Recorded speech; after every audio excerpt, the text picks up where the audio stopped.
ಇಂದು ಬೆಳಗ್ಗೆ ಸುಮಾರು 10:30 ಸಮಯದಲ್ಲಿ ಕೋಲಾರ ನಗರದ ವಾರ್ಡ್ ನಂಬರ್ 27ರ ಕಾರಂಜಿಕಟ್ಟೆ ರಾಜಾನಗರದಲ್ಲಿ ನೂತನವಾಗಿ ನಿರ್ಮಿಸಿದ ಸೆಕೆಂಡ್ ಹ್ಯಾಂಡ್ ಗೃಹೋಪಯೋಗಿ ವಸ್ತುಗಳ ದಾಸ್ತಾನು ಶೆಡ್ನಲ್ಲಿ ಆಕಸ್ಮಿಕವಾಗಿ ಬೆಂಕಿ ತಗುಲಿ ಭಾರೀ ಅನಾಹುತದಿಂದ ಸಾರ್ವಜನಿಕರು ಪಾರಾಗಿದ್ದಾರೆ.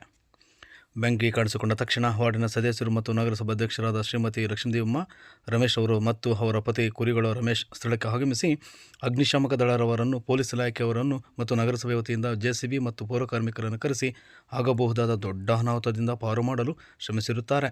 ನಂತರ ಮಾಧ್ಯಮರ ಜೊತೆಗೆ ಮಾತನಾಡಿದ ನಗರಸಭೆ ಅಧ್ಯಕ್ಷರು, ಬೆಂಕಿ ತಗುಲಿದ ತಕ್ಷಣ ವಾರ್ಡ್ನ ಜನರು ನಮಗೆ ಮಾಹಿತಿ ನೀಡಿದ ಪರಿಣಾಮ ಬೆಂಕಿ ನಂದಿಸಲು ಕಾರ್ಯಾಚರಣೆ ಯಶಸ್ವಿಯಾಗಲು ಸಹಕಾರಿಯಾಗಿರುತ್ತದೆ ಮತ್ತು ಯಾವುದೇ ಪ್ರಾಣಹಾನಿ ಮತ್ತು ಸಾರ್ವಜನಿಕರು ತೊಂದರೆ ಆಗದಂತೆ ಸಹಕಾರಿಯಾಗಿರುತ್ತದೆ ಎಂದು ತಿಳಿಸಿದರು. ನಗರದಲ್ಲಿ ಸಾರ್ವಜನಿಕರು ಮುಂದೆ ಬಿಸಿಲು ಕಾಲ ಸಮೀಪಿಸುತ್ತಿದ್ದು ಬೆಂಕಿ ಅನಾಹುತಗಳು ಸಂಭವಿಸುವ ಸಂದರ್ಭಗಳಿಂದ ಎಚ್ಚರ ವಹಿಸಬೇಕು ಹಾಗೂ ಈ ಥರ ಶೆಡ್ಡುಗಳು ನಿರ್ಮಿಸುವಾಗ ಸಂಬಂಧಪಟ್ಟ ಇಲಾಖೆಯಲ್ಲಿ ಪರವಾನಗಿ ಪಡೆಯಬೇಕು ಮತ್ತು ಕಡ್ಡಾಯವಾಗಿ ಇನ್ಶೂರೆನ್ಸ್ ಮಾಡಿಸಬೇಕು. ಬೆಂಕಿಯಿಂದ ನಷ್ಟವಾದರೆ ಪರಿಹಾರ ಸಿಗುತ್ತದೆ ಎಂದು ಹೇಳಿದರು. ಈ ಕಾರ್ಯಾಚರಣೆಗೆ ಸಹಕರಿಸಿದ ವಾರ್ಡ್ನ ಜನತೆಗೆ, ಅಗ್ನಿಶಾಮಕ ಇಲಾಖೆಯವರಿಗೆ, ಪೊಲೀಸ್ ಇಲಾಖೆಯವರಿಗೆ ಕೃತಜ್ಞತೆಗಳನ್ನು ಸಲ್ಲಿಸಿದರು ಹಾಗೂ ಸ್ಥಳೀಯರಾದ ಮೃತ್ಯುಂಜಯ, ಸಿರಾಜ್ ಪಾಷಾ, ಫೆರೇಜಾನ್, ಇರ್ಫಾನ್ ಖಾನ್, ಬಾಷಾಬೈ, ನವಾಜ್, ನಾಸೀರ್, ಸುಬ್ರಹ್ಮಣಿ, ನೂರ್ ಸಾಬ್, ರಿಜ್ವಾನ್ ಇನ್ನಿತರರು ಪಾಲ್ಗೊಂಡಿದ್ದರು. ನಂಬರ್ 27ರಲ್ಲಿ ನಮ್ಮದೇ ವಾರ್ಡ್ ಆಗಿರೋದು ಕಾರಂಜಿಕಟ್ಟೆ ರಾಜಾನಗರಲ್ಲಿ ಈ ಟ್ರಾನ್ಸ್ಫಾರಮ್ ಏನಿದೆ ಅದ್ರ ಪಕ್ಕದಲ್ಲಿ ಒಂದು ಸೆಡ್ ಇದೆ. ಪ್ಲಾಸ್ಟಿಕ್ದೆಲ್ಲ ಹಳೆ ಸಾಮಾನು ಹಾಕಿದ್ದಂಥ ಸೆಡ್ಡು. ಅದ್ರ ಪಕ್ಕದಲ್ಲಿ ಒಂದು ಫೌಂಡೇಶನ್ ಇದೆ. ಅದರಲ್ಲಿ ಎರಡು ಕಡೆನೂ ಬೆಂಕಿ ಹತ್ಕೊಂಡಿತ್ತು. ನಮಗೆ ಸಾರ್ವಜನಿಕರ ವಿಷಯ ತಿಳಿಸಿದ ತಕ್ಷಣ ನಾವು ಬಂದ್ವಿ. ಬರೋಷ್ಟೊತ್ತಿಗೆ ಅದು ಪ್ಲಾಸ್ಟಿಕ್ ಆಗಿರೋದ್ರಿಂದ ಸ್ವಲ್ಪ ಮುಕ್ಕಾಲು ಭಾಗ ಸುಟ್ಟೋಗಿತ್ತಿಲ್ಲ. ತಿಳಿಸಿದ ತಕ್ಷಣ ನಾವು ಒಂದು KBಗೆ ಕಾಲ್ ಮಾಡಿ ಟ್ರಾನ್ಸ್ಫಾರಮ್ದು ಅಲ್ಲ ಕನೆಕ್ಷನ್ ಆಫ್ ಮಾಡಿಸಿ ಮತ್ತು JCB ಕರೆಸ್ಕೊಂಡು, ಫೈರ್ ಇಂಜನ್ ಕರೆಸ್ಕೊಂಡು ಎಲ್ಲ ಮುಕ್ಕಾಲು ಭಾಗ ಎಲ್ಲನೂ ಬೆಂಕಿ ಏನು ಸ್ಪ್ರೆಡ್ ಆಗದೆ, ಯಾರಿಗೂ ಏನು ತೊಂದರೆ ಆಗದೆ ಅದನ್ನೆಲ್ಲ ಆರಿಸಿದ್ದೀವಿ. ಏನು ಇಲ್ಲಿ ಈ ಭಾಗದ ಸಾರ್ವಜನಿಕರು ಯಾವುದೇ ಒಂದು ಪ್ರಾಣಾಪಾಯ ಆಗಿಲ್ಲ, ಯಾರೂ ಎದುರುಕೊಳ್ಬೇಕಾಗಿರೋ ಅವಶ್ಯಕತೆ ಇಲ್ಲ. ಇನ್ನೊಂದು ಇಲ್ಲಿ ಓನರ್ ಯಾರಿದ್ದಾರೆ ಅತಾವುಲ್ಲ ಅಂತ, ಅವರು ಬಾಡಿಗೆಗೆ ಕೊಟ್ಟಿರೋದು ಜಾಗ. ಅವ್ರ ಹೆಸರು ಯಾರು, ನೂರ್ ಅಂತ. ಅವ್ರಿಗೂ ಗೊತ್ತಿಲ್ಲ ಮಾಹಿತಿ, ಬೆಂಕಿ ಬಿದ್ದಿರೋದು ಮಾಹಿತಿ ಅವ್ರಿಗೂ ಗೊತ್ತಿಲ್ಲ. ಅವರು ವಿಷಯ ತಿಳಿದ ತಕ್ಷಣ ಇಲ್ಲಿ ಬಂದಿದ್ದಾರೆ. ನಾವು ಬಂದ್ವಿ, ಒಟ್ಟಿಗೆ ಎಲ್ಲ ಸೇರಿ ಸಾರ್ವಜನಿಕರು ಸಹಕರಿಸಿದ್ರು. ಎಲ್ಲ ಸೇರಿ ಬೆಂಕಿನೆಲ್ಲ ನೆನೆಸಿದ್ದೀವಿ. ಯಾರಿಗೂ ಏನು ತೊಂದರೆ ಆಗಿಲ್ಲ. ಇದು ಈ ಥರ ಸೆಡ್ ಹಾಕ್ಕೊಳ್ಳೋದು, ಅನಾಥರೈಸಾಗಿ ಹಾಕ್ಕೊಳ್ಳೋದು ಮುಂದಿನ ದಿನಗಳಲ್ಲಿ ತಮಗೆ ಎಲ್ರಿಗೂ ತೊಂದರೆ ಆಗ್ಬೋದು. ಹೀಗಾಗಿ ಯಾರು ಈ ಥರ ಮಾಡ್ಕೋಬೇಡಿ. ಯಾಕಂದರೆ ಬಿಸಿಲಿರೋ ಕಾರಣದಿಂದ ಪ್ರಾಣಾಪಾಯಗಳಾಗ್ಬೋದು. ಇದೊಂದು ಆಗಿದೆ. ಇನ್ನು ಮುಂದೆ ಆದರೂ ಎಲ್ಲರೂ ಹುಷಾರಾಗಿ ಈ ಥರ ಹಾಕ್ಕೊಳ್ದೆ ಒಂದು ಪ್ರಾಣ ಕಾಪಾಡ್ಕೊಂಡು ನಗರದಲ್ಲಿ ಎಲ್ಲ ಕಡೆನೂ ಏನು ತೊಂದರೆ ಆಗದೆ ಈ ಥರ ಯಾರು ಸೆಡ್ ಹಾಕ್ಕೊಂಡು, ಬಿಸಿಲು ಜಾಸ್ತಿ ಇದೆಲ್ಲ ಸೆಡ್ ಹಾಕ್ಕೊಂಡು ಮತ್ತು ಪ್ರಾಣಾಪಾಯಗಳಾಗದಂತೆ ಎಲ್ಲ ನೋಡ್ಕೋಬೇಕು.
ಇವಾಗ ಮನೆಯನ್ನು ಬಿಲ್ಲವ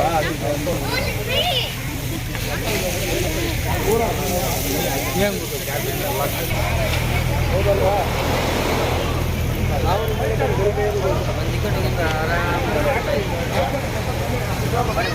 ಇಲ್ಲ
साइड में और तुम बाइक पर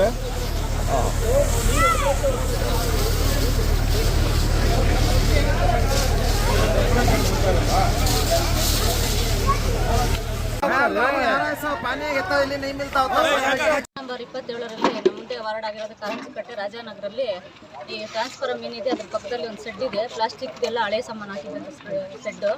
ಅದ್ರ ಪಕ್ಕದಲ್ಲಿ ಒಂದು ಫೌಂಡೇಶನ್ ಇದೆ. ಅದರಲ್ಲಿ ಎರಡು ಕಡೆನೂ ಬೆಂಕಿ ಹತ್ಕೊಂಡಿತ್ತು. ನಮಗೆ ಸಾರ್ವಜನಿಕರ ವಿಷಯ ತಿಳಿಸಿದ ತಕ್ಷಣ ನಾವು ಬಂದ್ವಿ. ಬರೋಷ್ಟೊತ್ತಿಗೆ ಅದು ಪ್ಲಾಸ್ಟಿಕ್ ಆಗಿರೋದ್ರಿಂದ ಸ್ವಲ್ಪ ಮುಕ್ಕಾಲು ಭಾಗ ಸುಟ್ಟೋಗಿತ್ತಿಲ್ಲ. ತಿಳಿಸಿದ ತಕ್ಷಣ ನಾವು ಒಂದು KBಗೆ ಕಾಲ್ ಮಾಡಿ ಟ್ರಾನ್ಸ್ಫಾರಮ್ದು ಅಲ್ಲ ಕನೆಕ್ಷನ್ ಆಫ್ ಮಾಡಿಸಿ ಮತ್ತು JCB ಕರೆಸ್ಕೊಂಡು ಫೈರ್ ಇಂಜನ್ ಕರೆಸ್ಕೊಂಡು ಎಲ್ಲ ಮುಕ್ಕಾಲು ಭಾಗ ಎಲ್ಲನೂ ಬೆಂಕಿ ಏನು ಸ್ಪ್ರೆಡ್ ಆಗದೆ ಯಾರಿಗೂ ಏನು ತೊಂದರೆ ಆಗದೆ ಅದನ್ನೆಲ್ಲ ಆರಿಸಿದ್ದೀವಿ. ಏನು ಇಲ್ಲಿ ಈ ಭಾಗದ ಸಾರ್ವಜನಿಕರು ಯಾವುದೇ ಒಂದು ಪ್ರಾಣಾಪಾಯ ಆಗಿಲ್ಲ, ಯಾರೂ ಎದುರ್ಕೊಳ್ಬೇಕಾಗಿರೋ ಅವಶ್ಯಕತೆ ಇಲ್ಲ. ಇನ್ನೊಂದು ಇಲ್ಲಿ ಓನರ್ ಯಾರಿದ್ದಾರೆ ಅತಾವುಲ್ಲ ಅಂತ, ಅವರು ಬಾಡಿಗೆಗೆ ಕೊಟ್ಟಿರೋದು ಜಾಗ. ಅವ್ರ ಹೆಸರು ಯಾರು ನೂರ್ ಅಂತ. ಅವ್ರಿಗೂ ಗೊತ್ತಿಲ್ಲ ಮಾಹಿತಿ, ಬೆಂಕಿ ಬಿದ್ದಿರೋದು ಮಾಹಿತಿ ಅವ್ರಿಗೂ ಗೊತ್ತಿಲ್ಲ. ಅವರು ವಿಷಯ ತಿಳಿದ ತಕ್ಷಣ ಇಲ್ಲಿ ಬಂದಿದ್ದಾರೆ. ನಾವು ಬಂದ್ವಿ, ಒಟ್ಟಿಗೆ ಎಲ್ಲ ಸೇರಿ ಸಾರ್ವಜನಿಕರು ಸಹಕರಿಸಿದ್ರು. ಎಲ್ಲ ಸೇರಿ ಬೆಂಕಿನೆಲ್ಲ ನೆನೆಸಿದ್ದೀವಿ. ಯಾರಿಗೂ ಏನು ತೊಂದರೆ ಆಗಿಲ್ಲ. ಇದು ಈ ಥರ ಸೆಡ್ ಹಾಕ್ಕೊಡೋದು, ಅನಾಥರೈಸಾಗಿ ಹಾಕ್ಕೊಳೋದು ಮುಂದಿನ ದಿನಗಳಲ್ಲಿ ನಮಗೆ ಎಲ್ರಿಗೂ ತೊಂದರೆ ಆಗ್ಬೋದು. ಹಿಂಗಾಗಿ ಯಾರು ಈ ಥರ ಮಾಡ್ಕೋಬೇಡಿ. ಯಾಕಂದರೆ ಬಿಸಿಲಿರೋ ಕಾರಣದಿಂದ ಪ್ರಾಣಾಪಾಯಗಳಾಗ್ಬೋದು. ಇದೊಂದು ಆಗಿದೆ. ಇನ್ನು ಮುಂದೆ ಆದರೂ ಎಲ್ಲರೂ ಹುಷಾರಾಗಿ ಈ ಥರ ಹಾಕ್ಕೊಳ್ದೆ ಒಂದು ಪ್ರಾಣ ಕಾಪಾಡ್ಕೊಂಡು ನಗರದಲ್ಲಿ ಎಲ್ಲ ಕಡೆನೂ ಏನು ತೊಂದರೆ ಆಗದೆ ಈ ಥರ ಯಾರು ಸೆಡ್ ಹಾಕ್ಕೊಂಡು, ಬಿಸಿಲು ಜಾಸ್ತಿ ಇದೆ ಎಲ್ಲ ಸೆಡ್ ಹಾಕ್ಕೊಂಡು ಮತ್ತೆ ಪ್ರಾಣಾಪಾಯಗಳಾಗದಂತೆ ಎಲ್ಲ ನೋಡ್ಕೋಬೇಕು.